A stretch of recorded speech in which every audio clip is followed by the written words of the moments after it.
नई यूनिट जिसका नाम है बायोलॉजिकल क्लासिफिकेशन। ठीक है, आज हम इस चैप्टर में बायोलॉजिकल क्लासिफिकेशन का इंट्रोडक्शन पढ़ेंगे और उसके बाद हम एक एक करके सारे जितने भी आपके किंगडम है वो सारे हम स्टडी करेंगे।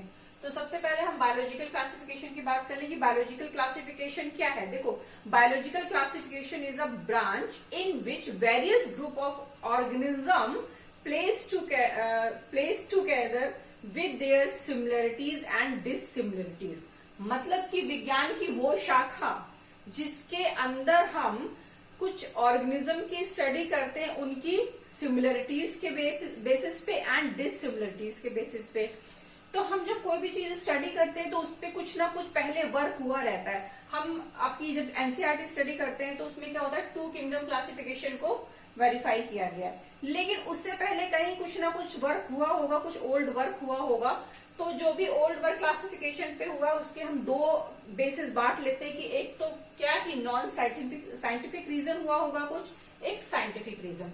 तो इस जो ओल्ड वर्क की हम बात कर रहे हैं इस पे किसने वर्क किया है? इस पे काम किया है आपके एरिस्टोटल ने। एरिस्टोटल कौन थे? सब जानते हैं कि एरिस्टोटल जो थे फादर ऑफ बायोलॉजी थे और also known as the father of zoology. तो एरिस्टोटल साहब जो थे उन्होंने जो कुछ पुराना काम किया था, कुछ बहुत पहले जो काम किया था क्लासिफिकेशन को लेके, इन्होंने सिर्फ इतना किया था कि प्लांट को और एनिमल को अलग अलग इन्होंने डिवाइड कर दिया कि भैया प्लांट अलग कर दो और एनिमल अलग कर दो। अब प्लांट जो है उनमें कुछ कैटेगरीज होती हैं, तो इन्होंने कहा कि प्लांट को हम मार्फोलॉजी मीन्स प्लांट के जो एक्सटर्नल फीचर हैं जो हम बाहर से देख सकते हैं उन फीचर के बेसिस पे इन्होंने उसको प्लांट को हर्ब, शर्ब और ट्री में डिवाइड किया। ठीक है, हर्ब मतलब कि कुछ ऐसे पौधे जो हमेशा सदाबहार ग्रीन रहते हैं, जो वुडी नहीं होते, उनमें तना नहीं होता और लेस ब्रांचिंग होते, लाइक आपकी जितनी भी ग्रासेस होती हैं वो हर्ब में आती है। शर्ब क्या होते हैं कि थोड़ी सी लाइट, बहुत लाइट वुडी ब्रांचेस वुडी होता है, इसका जो तना होता है, और जो इसमें जो शाखाएं होती है वो मोर होती है, कुछ ज्यादा शाखाएं होती है लाइक तुलसी। और ट्रीज में उन्होंने जो बड़े बड़े पेड़ हुआ करते जिनके भारी भारी तने होते उसमें उसको रख दिया। तो on the basis of morphology इन्होंने प्लांट को हर्ब, शर्ब एंड ट्री में डिवाइड किया। अब एनिमल की बात कर ले तो उन्होंने on the basis of RBC, red blood cell के बेसिस पे इन्होंने एनिमल को with RBC and without RBC में डाल दिया। एक वो कैटेगरी जिसमें आरबीसी है, एक वो कैटेगरी जिसमें आरबीसी नहीं है। तो जो जिसमें आरबीसी है उसमें इन्होंने नाम दिया इनाइमा, और विदाउट आरबीसी को नाम दिया एनाइमा। ठीक है, तो अरिस्टोटल ने जो क्या किया, जो भी कुछ अपनी रिसर्च करी, पहले उन्होंने मार्फोलॉजी के बेसिस को प्लांट को 3 कैटेगरी में डाल दिया और एनिमल जो थे उनको 2 कैटेगरी में डाल दिया। उसके बाद एक भाई साहब आए, उन्होंने बेसिक क्लासिफिकेशन दिया, टू किंगडम क्लासिफिकेशन।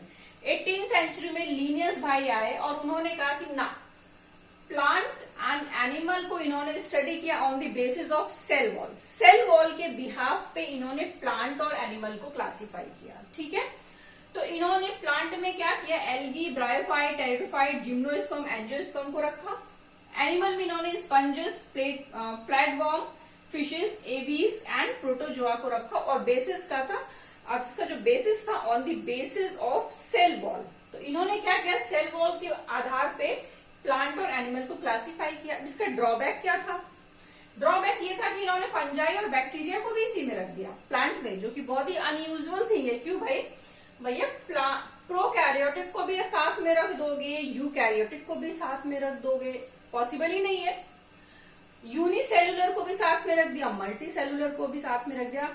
तो ये इनसे गलती इस वजह से हुई क्योंकि अगर हम किसी चीज की स्टडी कर रहे हैं 2 चीजों के लिए, तो हम जितने ज्यादा कैरेक्टर आइडेंटिफाई करेंगे उतनी ज्यादा हमें आसानी होगी क्लासिफाई करने में। पर इन्होंने क्या किया, सिर्फ एक ही कैरेक्टर लिया कि सेल वॉल को पकड़ लिया और उसके बेसिस पे इन्होंने क्लासिफाई किया। तो ड्रॉबैक इसका यही था कि इन्होंने मल्टी सेलुलर और यूनिसेलुलर एंड प्रोकैरियोट और यूकैरियोट को साथ में रख दिया। ठीक है, फिर 3 किंगडम क्लासिफिकेशन आया जो कि दिया अर्नेस्ट हेकल ने।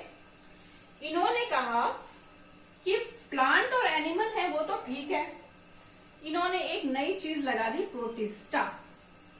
इन्होंने क्या किया, रिसप्लिंग कर दी मेंबर्स की। रिसप्लिंग मतलब कुछ प्लांट से उठाए, कुछ एनिमल से उठाए और इन्होंने प्रोटिस्टा में डाल दिए। तो इन्होंने प्रोटिस्टा में किसको इंक्लूड कर दिया? बैक्टीरिया को, फंजाई को एंड प्रोटोजोआ को। बैक्टीरिया, फंजाई एंड प्रोटोजोआ को इन्होंने इसमें इंक्लूड कर दिया। हेकल साहब ने ये किया, ठीक है। थर्ड किंगडम में 3 था आपका, प्लांट, एनिमल एंड प्रोटिस्टा।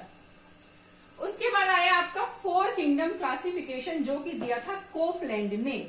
इन्होंने कहा ठीक है, प्लांट ठीक है, प्रोटिस्टा भी ठीक है और एनिमल भी ठीक है, लेकिन इन्होंने एक नया काम किया कि इन्होंने मोनरा को भी ले आए। अब इन्होंने मोनरा में क्या किया, जितने भी आपके बैक्टीरिया थे, साइनोबैक्टीरिया थे और आर्चीबैक्टीरिया थे, ये सारे इन्होंने मोनरा में रख दिए और इन्होंने प्रोटिस्टा से फंजाई को निकाला और प्लांटी में डाल दिया। इन्होंने प्रोटिस्टा को जितने भी आपके प्रोटोजोआस थे, डाई एटम थे और जितने भी यूनिसेलुलर ऑर्गेनिज्म थे उसको निकाल दिया इन्होंने और इसको एनिमल में डाल दिया, ठीक है। इसको यूनिसेलुलर यूकैरियोट्स में डाल दिया, मीन्स एनिमल्स में डाल दिया, ठीक है। 4 किंगडम हो गया। अब बहुत इंपॉर्टेंट जो आज तक चला आ रहा है वो है आपका 5 किंगडम, और ये जिस भाई ने दिया था उसका नाम था आर.एच. व्हिटेकर। आर.एच. व्हिटेकर ने 1969 में एक नई तहलका मचा दिया क्लासिफिकेशन की दुनिया में। इन्होंने कहा नहीं भाई, कुछ और भी नया करते हैं। तो इन्होंने कहा कि प्लांट है, प्रोटिस्टा है, एनिमल है, ठीक है। प्रोटिस्टा में इन्होंने जितने भी यूनिसेलुलर यूकैरियोट्स थे आपके, लाइक प्रोटोजोआस एंड डाई एटम्स, उसको इसमें प्लेस कर दिया, ठीक है। मोनरा में इन्होंने क्या कर दिया, सारे प्रोकैरियोट्स डाल दिए, जितने भी बैक्टीरिया थे इसमें भर दिए उन्होंने, और इन्होंने फंजाई को इज्जत दे दी, रिस्पेक्ट दे दी। इन्होंने फंजाई को एक नया ग्रुप दे दिया कि भैया इसमें फंजाई भी होगा। तो 5 किंगडम में Plantae, protista, animal and मोनरा and fungi इन्होंने अलग से इंक्लूड कर दिया। तो इन्होंने फंजाई को डाला इसमें, ठीक है। इनका बेसिस क्या था, इन सबको क्लासिफाई किया तो इन्होंने कुछ बेसिस लिए। इन्होंने कहा सेल वॉल के आधार पर कि भैया कोई सेल अगर यूनिसेलुलर है या मल्टी सेलुलर है। Thallus organisation, main character multicellular है या यूनिसेलुलर है, ठीक है। मोड ऑफ न्यूट्रिशन क्या था, किस तरह का न्यूट्रिशन है उसमें, और फाइलोजेनेटिक रिलेशनशिप क्या है, मीन्स जब प्लांट हो या एनिमल हो उसका एवोल्यूशन हो रहा था, एवोल्यूशन के साथ साथ उसकी फाइलोजेनी को भी जोड़ा इन्होंने, ठीक है। मीन्स कौन सा किससे कनेक्ट है।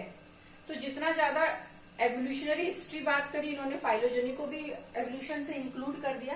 तो इन्होंने ये 4 कैरेक्टर लिए और इस बेसिस पे इन्होंने 5 किंगडम क्लासिफिकेशन दिया, गिवन बाय आर.एच. व्हिटेकर इन 1969, जो कि अभी तक चला आ रहा है। अब सब कुछ बढ़िया था, लेकिन इसका भी एक ड्रॉबैक था। ड्रॉबैक ये था कि जितने भी माइक्रो ऑर्गेनिज्म थे इन्होंने उसको कहीं भी प्लेस नहीं किया, लाइक वायरस, वायरॉइड्स, इनको इन्होंने कोई भी प्रॉपर प्लेस नहीं दिया। तो बेसिकली 5 किंगडम जो क्लासिफिकेशन, उसका यही एक ड्रॉबैक है कि इन्होंने जितने भी माइक्रो ऑर्गेनिज्म थे उसको एक प्रॉपर प्लेस नहीं दिया। तो इनका ड्रॉबैक सिर्फ यही है। अब 5 किंगडम के बाद एक और किंगडम आ जाता है कि 6 किंगडम क्लासिफिकेशन क्या है। इसकी तो एक अलग ही कहानी है। इसकी कहानी ये है, 6 किंगडम आपका ये कहता है कि 6 किंगडम क्लासिफिकेशन तो सबसे पहले कार्ल वुड्स ने दिया, ठीक है। इन्होंने लाइफ में एक नई चीज ट्विस्ट डाला। इन्होंने लाइफ के यूनिट को नाम दे दिया डोमेन। डोमेन क्या है, यूनिट ऑफ लाइफ। तो इन्होंने कहा कि नहीं भैया, 3 डोमेन होंगे एंड 6 किंगडम। तो 3 डोमेन क्या थे, इन्होंने कहा 3 डोमेन है archaea, archaea and bacteria and यूकैरिया। कुछ भी नहीं था, एक बस नई कहानी बनानी थी। तो इन्होंने कहा कि हम 6 किंगडम एंड 3 डोमेन की बात कर रहे हैं। 3 डोमेन, डोमेन क्या है, unit of life. Domain is a unit of life. और लाइफ को इन्होंने 3 डोमेन में डिवाइड कर दिया, आर्किया, बैक्टीरिया एंड यूकैरिया। आर्किया में इन्होंने आर्ची बैक्टीरिया रख दिए। आर्ची बैक्टीरिया क्या है, जितने भी प्रिमिटिव बैक्टीरिया थे, जब हमारी अर्थ का एवोल्यूशन हो रहा था तो जितने भी ढीठ किस्म के बैक्टीरिया थे, प्रिमिटिव बैक्टीरिया, इसमें इनको रख दिया। बैक्टीरिया में इन्होंने क्या कर दिया, यू बैक्टीरिया, जितने भी ट्रू बैक्टीरिया आजकल हमको मिलते हैं उसमें इनको रख दिया। और यूकैरिया में इन्होंने रख दिया प्रोटिस्टा, फंजाई, ठीक है, प्लांटी, एनिमेलिया। तो क्या हो गया देखो, 3 डोमेन हो गए and 6 kingdom, Archie bacteria, you bacteria, protista, fungi, Plantae and animal. 4, 5, 6। कुछ नहीं, सिर्फ इन्होंने जो मोनरा था, मोनरा को स्प्लिट कर दिया 2 पार्ट्स में, आर्किया में एंड बैक्टीरिया में, और कुछ भी नहीं था, और उसको नाम दे दिया इन्होंने डोमेन का। तो 6 किंगडम तुम्हारा कार्ल हुस ने दिया था, इन्होंने फोकस किया था 3 डोमेन पे और 6 किंगडम पे। अब ड्रॉबैक वही है कि इन्होंने भी माइक्रो ऑर्गेनिज्म को नहीं डाला, तो ये बहुत ज्यादा सक्सेसफुल नहीं हुए, क्योंकि कुछ नई बात तो इन्होंने करी नहीं थी। अच्छा, अब ये बात आती है, क्या 6 किंगडम के बाद भी कुछ हो सकता है? हाँ, 6 किंगडम के बाद भी कुछ हो सकता है। जितनी ज्यादा हमारे कहते हैं ना कि जितने ज्यादा रिसर्चेस होंगे और जितने ज्यादा हम कैरेक्टर, बहुत सारे कैरेक्टर को लेके आइडेंटिफाई करेंगे, तो 6 किंगडम के आगे भी हम क्लासिफिकेशन आगे जा सकता है। तो आज के लिए बायोलॉजिकल क्लासिफिकेशन में इतना ही है। अब आप 5 किंगडम में जो मैंने बोला था कि मोनरा, तो नेक्स्ट जो आपका वीडियो होगा वो किंगडम मोनरा पे होगा। तब तक के लिए बाय बाय।